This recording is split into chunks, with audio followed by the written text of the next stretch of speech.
This is Capital Kings versus Business Empire Richman.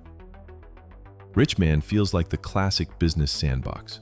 You open companies across 6 categories, hire employees, buy stocks, mess with crypto, invest in real estate, and eventually start collecting the luxury toys too. It is very much about building wealth inside the game's own economy.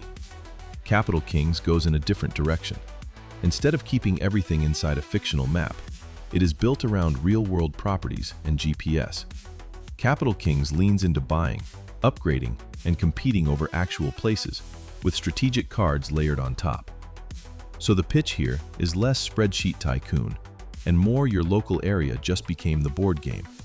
So if Richman is about becoming the boss of a digital portfolio, Capital Kings is more like turning the world around you into your empire.